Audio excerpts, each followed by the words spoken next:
Propos tenus envers l'arbitre M. Cardona. Sévère ou pas sévère? Petit avis sur l'actualité de la semaine, messieurs. Sévère. Pour moi, sévère.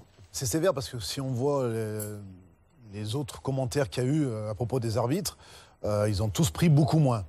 Après, Bernard, il récidive un peu, puisqu'il y avait déjà eu un cas comme ça l'année dernière, donc c'est certainement pour ça aussi. Il récidive, point.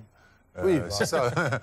Et encore, c'est toujours la même chose. Quand on parle de barème, de sanctions, on dit ouais, c'est trop, c'est pas assez. Il y a un barème et le barème est appliqué. Et là, il y a circonstance aggravante parce que, encore une fois, il y a récidive. À la fois, c'est vrai qu'il y a eu quelques exemples où effectivement, on sent que c'est à géométrie variable quand même. 60 jours, il avait pris non la dernière fois. Regardez le petit barème, on l'a sur une infographie. Ça vous étonne que la justice soit variable ou... Non. Moi, je vous pose la question. Ben moi, je pose la question. Moi, je dis, c'est pas, on n'a pas enfoncé la porte, si j'ose dire. C'est simplement, on est à côté de la plaque. Parce que c'est le consultant qui a parlé. Et là, s'il y a à discuter, c'est là-dessus. C'est pas le fait. S'il aurait été entraîneur dans le vestiaire, il va voir l'arbitre, il était une pipasse, 10 000 € la pipasse, pardon, c'est un peu cher, mais bon, c'est comme ça. Mais là, si le consultant, après, il parle, comme nous. Et là, je me pose la question, je me dis, mais est-ce que quand on est activité, on peut être consultant? Ben oui. Parce que, moi, je pense que non, justement. Non, mais je pense que non. Et je le vois sur d'autres. Alors quand Ibanez ou Caltier commentent le tournoi, bon... Je vais dire, on est un peu hors, mais s'il commente un match de championnat, ça serait difficile. Pareil, soit tu peux pas dire t'es entraîneur et t'as pas le droit d'être consultant, et quand tu es entraîneur, tu peux aller commenter quelques matchs. Non, je me pose la question parce que c'est le consultant qui a parlé. C'est pas le manager.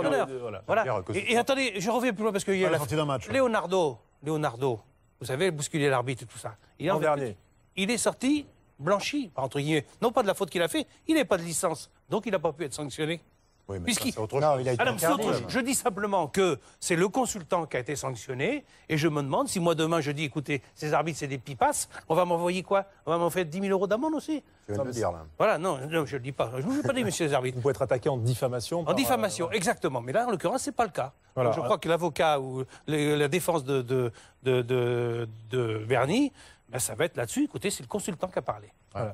Alors, bon, il sera bien sûr interdit d'accès au vestiaire. Voilà, il devra rester dans la tribune. C'est pas non plus une sanction qui va... Alors, il pourra les entraîner toute la semaine, les préparer. Après, c'est vrai que d'être au contact de ces joueurs dans les vestiaires, c'est important. Voilà. Mais ils vont trouver un moyen de relayer ces informations. Je crois que la dernière, il faisait avec la vidéo. La visioconférence. Alors...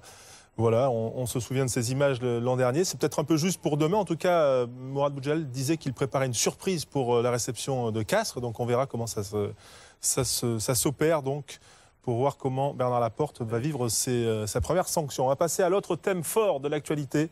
Il concerne les relations entre